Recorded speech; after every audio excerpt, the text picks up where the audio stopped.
రాష్ట్రంలో ఉమ్మడి తూర్పుగోదావరి జిల్లా వేటలపాలెంలో జరిగిన బాణాసంచా తయారీ కేంద్రంలో ప్రమాదంలో ఇప్పటికే 22 వరకు మృతి చెందినట్టు అధికారికంగా ప్రకటించిన పరిస్థితి కనిపిస్తున్నాయి. ఇటువంటి ప్రమాదాలు తరచూ ఎందుకు జరుగుతున్నాయి?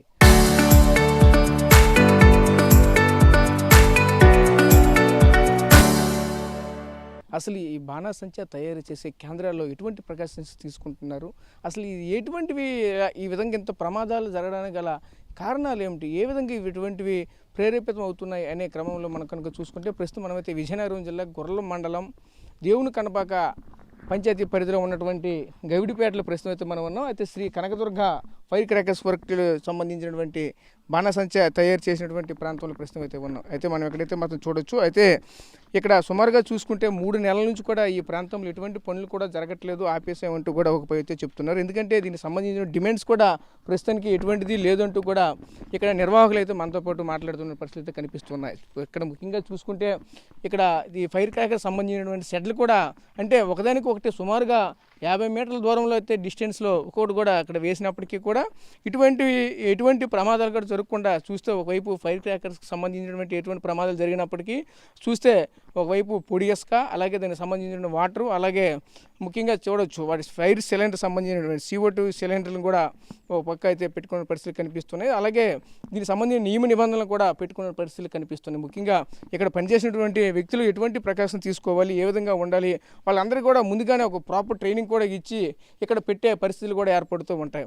ప్రస్తుతానికి చూసుకుంటే ఇటువంటి అంటే రాష్ట్రంలో ఎందుకంటే ఇటువంటి ప్రమాదం జరిగిన తర్వాత అందరూ కూడా ఎలక్ట్ అయినటువంటి పరిస్థితి కనిపిస్తూ ఉన్నాయి. ఇదే క్రమంలో ఇక్కడ కూడా మరింత అప్రమత్తమైన పరిస్థితి కనిపించింది. ముఖ్యంగా చూస్తే ఇక్కడ నిర్వాహకులు కూడా ఒకటే చెప్తున్నారు, గత 3 నెలలుగా ఎక్కడైతే మాకు ఎటువంటి పనులు కూడా లేవు, ఎందుకంటే మాకు ఎటువంటి ఆర్డర్స్ కూడా రావట్లేదు, మేమైతే ఏ పనులు కూడా చేయట్లేదు, ఎందుకంటే దివాళీ తర్వాత మేమంతా కూడా ఖాళీ అయిపోయామంటూ కూడా చెప్పుకొస్తున్న పరిస్థితి కనిపిస్తూ ఉన్నాయి. ఇదే క్రమంలో ఒకసారి ఆ నిర్వాహకులు కూడా ఉన్నారు, నిర్వాహకులతో కూడా మాట్లాడే ప్రయత్నం అయితే చేద్దాం. చెప్పండి, ఇక్కడ ఎటువంటి ఫైర్ క్రాకర్స్ మీరు తయారు చేస్తారు, ఏ విధంగా ఉంటుంది, ఇక్కడ శ్రీ కనకదుర్గ ఫైర్ క్రాకర్స్ని ఏ విధంగా మెయింటైన్ చేస్తున్నారు ఏంటి? దీనికి సంబంధించిన అధికారులు కూడా ఈరోజు చెక్కింగ్కి వస్తామన్నారు, ఎవరైనా వచ్చారా ఏంటి?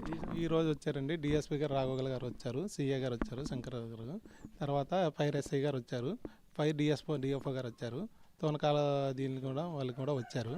వాళ్ళందరూ వచ్చి చెక్ చేసుకుని వెళ్ళారు. ప్రతిదీ కూడా జాగ్రత్త చెప్పారు మాకు. వాళ్ళు చెప్పిన సూచనలన్నీ కూడా మేము పాటిస్తున్నాము.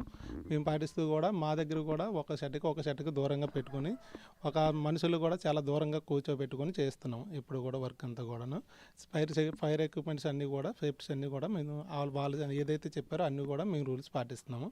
మా దగ్గర ఎనీ టైం వాటర్ కూడా ఎక్కువగా మేము చూసుకొని వర్కర్స్ కూడా ఎలా చేస్తున్నారు ఏంటనేది ప్రతిసారి కూడా మేము దగ్గరికి వెళ్ళి చూసుకోవడం జరుగుతుందండి.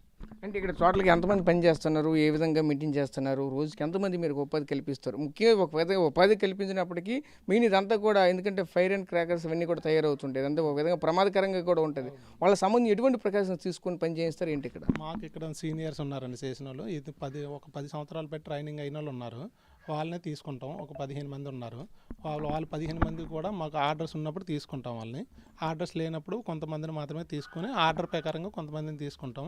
ఆ ఆర్డర్ లేనప్పుడు వాళ్ళని కూడా కొంతమందిని మాత్రమే తీసుకొని ఆర్డర్ ఎక్కువగా ఉంటే మిగతా వాళ్ళు తీసుకుని ఏ రోజు ఆ రోజు వాళ్ళకి మేము ఎవరైతే ఆర్డర్ ఇచ్చారో ఆ రోజుకి వాళ్ళకి తయారు చేసి అప్పచెప్పేస్తాం. ఎటువంటి స్టాక్ కూడా ఎక్కువగా పెట్టుకోకుండా ఏ రోజు ఆ రోజు సప్లై చేస్తుంటాం. అంటే మీరు ఎటువంటి మెటీరియల్ తయారు చేస్తారు, ఏ ఐటమ్స్ మీరు బయటకి ఎక్కువగా మీరు వచ్చిన ఆర్డర్ ఎటువంటి ఆర్డర్స్ మీకు ఎక్కువగా వస్తాయి? మాకు ఎక్కువ ఈ స్విచ్బుడ్డీలు, జువ్వలు, తార జువ్వలు, తర్వాత ఈ షార్ట్స్ గట్రా ఉంటాయి కదా, అవి కంపెనీ తెచ్చి వాళ్ళకి మేము సప్లై చేస్తుంటాం.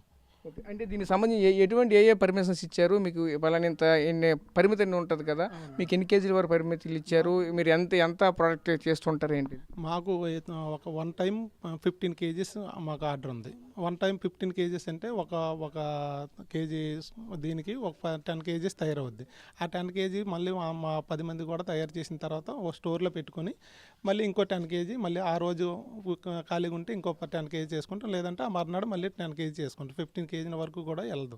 ఓకే, అంటే వాళ్ళకి సంబంధించిన భద్రత ఏ విధంగా మీరు ఏర్పాటు చేస్తారు? వాళ్ళకి ఇన్సూరెన్స్లు కానీ వాళ్ళకి అంటే ఒకవేళ అనుకోని ప్రమాదం కానీ జరిగితే వాళ్ళ కుటుంబానికి సంబంధించిన భరోసా కల్పించాలి, ఇన్సూరెన్స్ సంబంధించి ఇటువంటివి ఏమైనా కల్పిస్తారా మీరు ఇక్కడ? మేము కల్పిస్తున్నాం. ఇక్కడ అందరికి కూడా మొత్తం నాతో పాటు అందరికి కూడా ఇక్కడ అందరికీ కూడా ఇన్సూరెన్స్లు ఉన్నాయండి.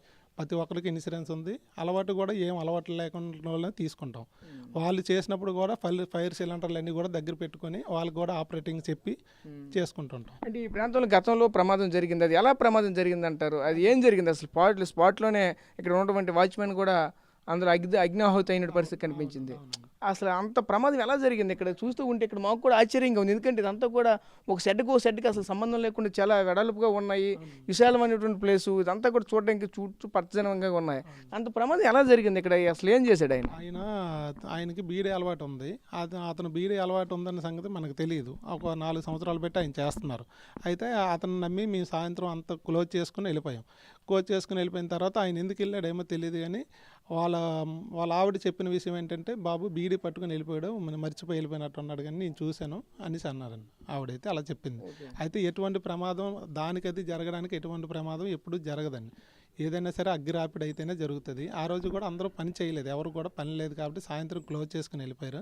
క్లోజ్ చేసుకుని వెళ్ళిపోయిన తర్వాత ఆయన డోర్ వేసారో లేదో చూడడానికో లేదంటే తలుపు వేయడానికో ఇల్లు ఉంటాడు. ఆ రోజున అలా జరిగింది. అది క్లారిటీగా ఆయనైతే మాత్రం బీడీ కాల్చి అలవాటు ఉందని తర్వాత చెప్పారు.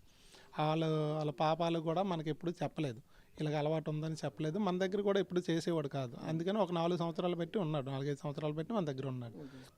అది జరిగింది. అంటే ఈ మధ్య కాలంలో కూడా ఒక ప్రమాదం జరిగింది. అంటే అన్నీ కూడా క్లోజ్ చేస్తూ బయటికి వెళ్ళిన డస్ట్ అంతా బయట పడేసే తరుణంలో మంటలు చెలరేగి పూర్తిగా యువకుడు అయితే కాలిపోయాడు. ఆ ప్రమాదం అది ఎలా జరిగింది అంటారు? ఏంటి డస్ట్ పడేసామండి. డస్ట్ పడితే వీళ్ళు ఏంటంటే దీపావళికి ఏదో పని చేస్తుంది అంటే ఏదో సరదాగా ఏదో తీసుకుందాం, అక్కడ ఏం అవ్వదు కదనేసి అక్కడ నీళ్ళు తడపవలసిన చోట అది డ్రై అయిపోయింది. ఆ డ్రై అయిపోయిన తర్వాత అతను ఇక్కడ ఏం లేదు కదనేసి ఏదో చిన్న ఒత్తి ఏదో ఉంటే ఒత్తి తీసుకొని అంటించుకున్నాడు. అది ఒకేసారి అతను ముఖం మీదకి కాలు మీదకి వచ్చిన జరిగింది.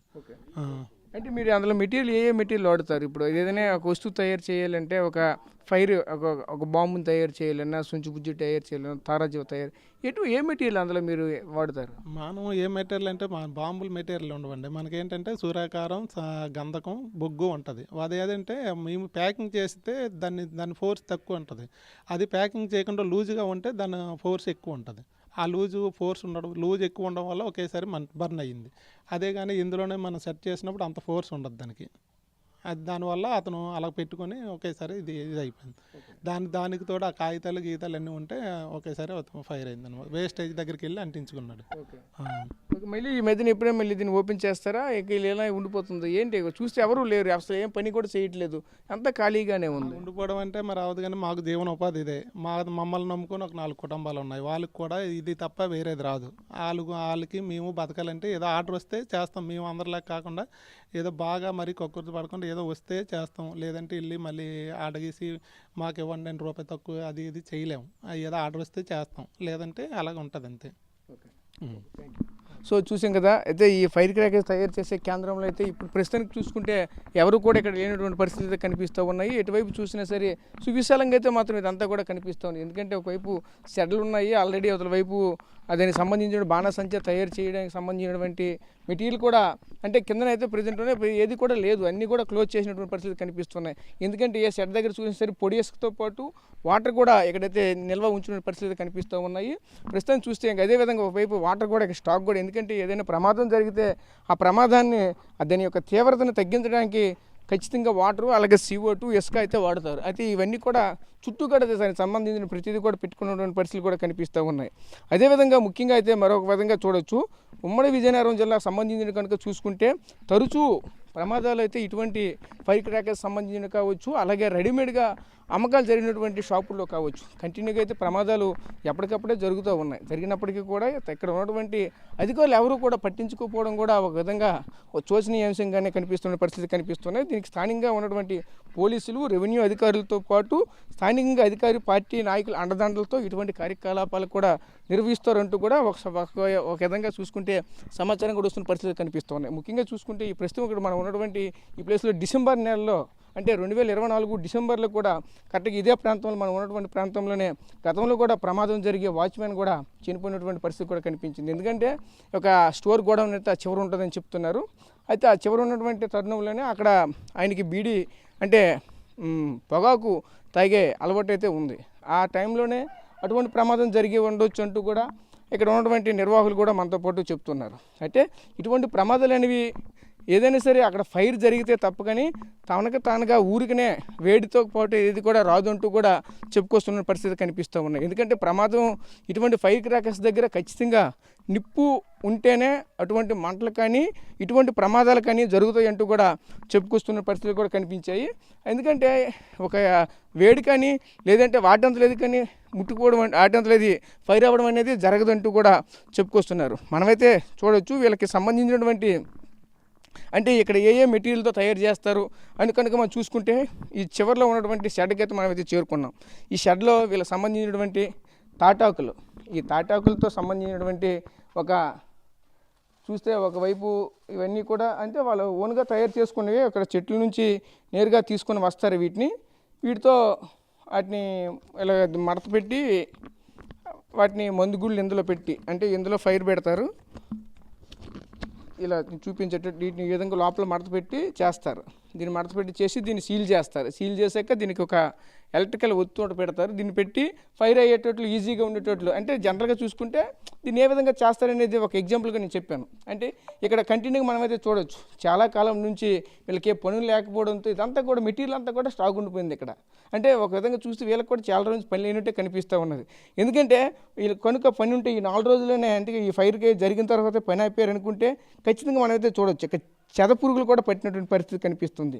చెద అనేది పట్టదు. ఎందుకంటే వాళ్ళ మెటీరియల్ చాలా రోజుల నుంచి ఇలా స్టాక్ ఉంటేనే చెదపడుతుంది. ఆ చెదపడుతుంది అంటే చాలా ఎక్కువ రోజుల నుంచే స్టాక్ ఉన్నది అనేది మనమైతే అర్థం చేసుకోవచ్చు. ఎందుకంటే ఈ ప్రాంతంలో ఒకప్పుడు ప్రమాదాలు జరిగిన తర్వాత ఉత్పత్తి కూడా పూర్తిగా తగ్గించేసేమంటూ కూడా చెప్తూ ఉన్నారు. ఎందుకంటే ఏదైనా ప్రమాదం జరిగితే వచ్చినటువంటి లాభాల కంటే ఆ ప్రమాదకు అయినటువంటి ఖర్చు ఎక్కువగా అవుతుందంటూ మరొక వైపు అయితే వాపోతున్నారు. ముఖ్యంగా చూడొచ్చు ఆ పైన కూడా దీనికి సంబంధించిన సేఫ్టీ ప్రికాషన్స్లో భాగంగా పైనుంచి కూడా వాటర్ కూడా అంటే నేరుగా డైరెక్ట్గా ఇక్కడ వాల్స్ ఇప్పితే డైరెక్ట్గా అక్కడ ఉన్నటువంటి ఆ ఫైర్ సంబంధించిన ఎక్కడైతే ఫైర్ వస్తుందో నేరుగా ఫైర్ దగ్గరికి వాటర్ చేరుకునే విధంగా టోటల్గా ఫైర్ అండ్ సేఫ్టీ సంబంధించిన ప్రికాషన్స్ కూడా తీసుకున్నారు. అదేవిధంగా మరోవైపు ఇక్కడ బెల్ట్ కూడా తీసుకున్నారు. ఈ బెల్ట్ కూడా ఇందులో నుంచి కూడా నేరుగా ఈ బెల్ట్తో ఇప్పిసి డైరెక్ట్గా అక్కడ పట్టుకెళ్ళొచ్చు. ఇక్కడ నుంచి ప్రెజర్ ఇస్తే ఈ ప్రెజర్తో నేరుగా ఎక్కడైతే ఆ ప్రమాదం జరుగుతుందో బర్నింగ్ అవుతుందో బర్నింగ్ ప్లేస్కి వాటర్ పట్టుకుని వెళ్ళి అక్కడ అటువంటి ప్రమాదం జరగకుండా చూడడానికి కూడా తీసుకుని వెళ్ళొచ్చు. ముఖ్యంగా చూసుకుంటే అంటే ఇక్కడ మనం చూసినటువంటి గొడౌన్ ఇక్కడ చూసినటువంటి అన్నిటికి సంబంధించినటువంటి గొడౌన్ ఇదే గొడౌన్. ఇలాంటి గొడౌన్లోనే ఆ రోజు ప్రమాదం జరిగిందంటూ కూడా చెప్తున్నారు. కనుక మనమైతే ఇక్కడ చూడవచ్చు. ఇక్కడ చూస్తే కనుక ఎటువంటివి చూస్తే ఇక్కడ ఏది కూడా మనకి స్టాక్ అసలు ఈ గొడౌన్లో కూడా ఎటువంటి స్టాక్ కూడా కనిపించట్లేదు. ఇక్కడ అయితే ఉన్నాయి జస్ట్ మెటీరియల్ మాత్రమే. ఇది కూడా ఒక రా మెటీరియల్ అంటే రానున్న రోజుల్లో ఉపయోగించడానికి సంబంధించినటువంటి మెటీరియల్ మాత్రమే చూడవచ్చు. తారాజీవులకు సంబంధించినటువంటి మెటీరియల్ ఇది మనం చూడవచ్చు. ఇది తారాజీవులకి పైకి వెళ్తాయి. ఇవి దీనికి ఒక తాడు కట్టి దీనికి జువ్వ కడతారు. ఈ జువ్వని ఇలా నిల్చోబెట్టి దీనికి కింద నిలిచిపెట్టి పైకి వెళ్తుంది. అలాంటివి చూస్తే ఇది కూడా మొత్తం చూసుకుంటే 100 వరకు ఉంటాయి. ఇందులో చూస్తే 100 కనిపిస్తాయి. బహుశా 100 150 వరకు ఉండొచ్చు బహుశా. ఓన్లీ ఇవి మాత్రమే ఉన్నాయి. అంటే మిగతా వేవి కూడా ఇక్కడేది సరుకు కూడా లేనటువంటి పరిస్థితులు. అంటే పూర్తిగా అంతా కూడా స్టాప్ చేసినటువంటి పరిస్థితి కూడా కనిపిస్తూ ఉన్నది. ఎందుకంటే ఒకవైపు ముఖ్యంగా ఇదే కాకుండా ఏదైనా ఇటువంటి ప్రమాదాలు కనుక జరిగితే వెంటనే వాటర్ ఫెసిలిటీ ముఖ్యంగా ఉండాలి. కాబట్టి నేరుగా పక్కన ఒక చెరువు కూడా సొంతగా చెరువు కూడా తవ్వుకునే పరిస్థితి ఇటువైపు చూడవచ్చు.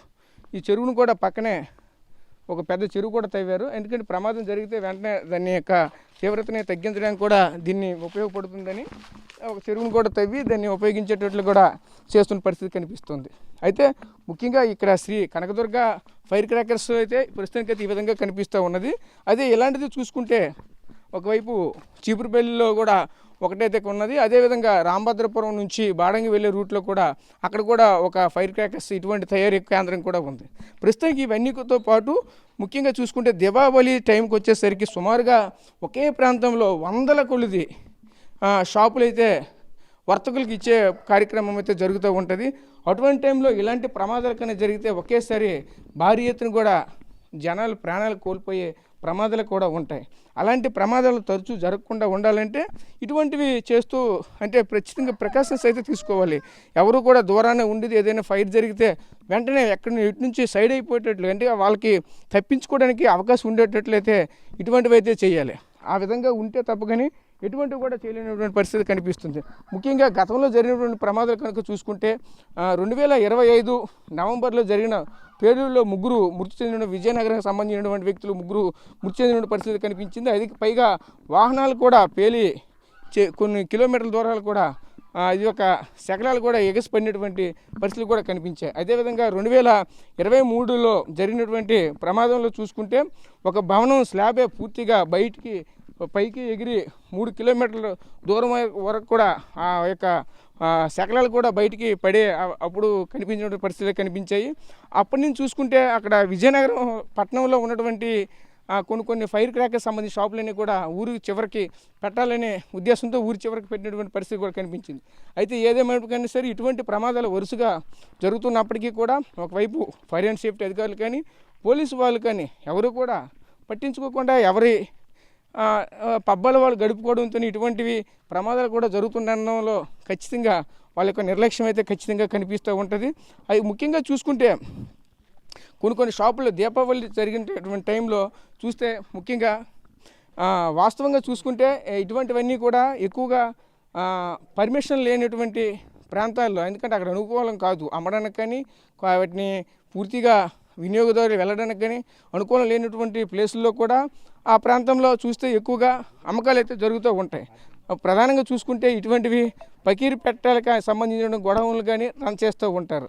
అంటే ఇక్కడ సంబంధించినటువంటి గరివిడి రెవెన్యూ పరిధిలో ఉన్నటువంటి మతాబుల తయారీ అనుమతులు ఇక్కడ అనుమతులు అయితే కనిపిస్తూ ఉన్నాయి. ఇలాంటివి అనుమతులు లేకుండా కూడా కొన్ని ఇల్లీగల్గా కూడా నిర్వహిస్తున్నటువంటి పరిస్థితి కనిపిస్తూ ఉంటాయి.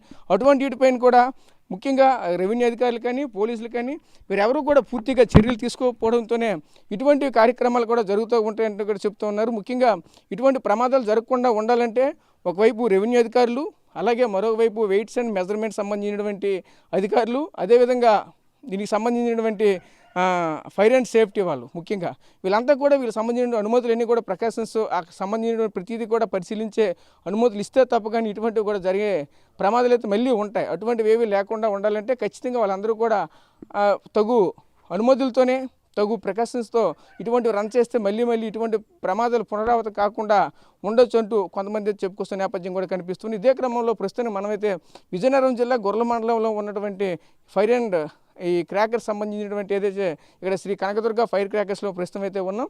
ఇక్కడ చూసుకుంటే ఎటువంటివి కూడా కనిపించట్లేదు ఈ రోజుకైతే. తర్వాత రోజు ఎలా ఉంటుందో తెలియదు కానీ ప్రస్తుతం ఇక్కడ ఉన్నటువంటి పరిస్థితులు ఇవి. కెమెరా పర్సన్ నాయుడుతో రాజేష్, RTV, విజయనగరం నుంచి. చరిత్ర సృష్టించినోడు ఇప్పుడు ఆ చరిత్రని తిరగరాయబోతున్నాడు. అబద్ధాల గోడల్ని బద్దలు కొట్టి నిజాలను రాగా మీ ముందుంచబోతున్నాడు. నిజమైన వార్తల కోసం వెంటనే డౌన్లోడ్ చేసుకోండి రా యాప్ని.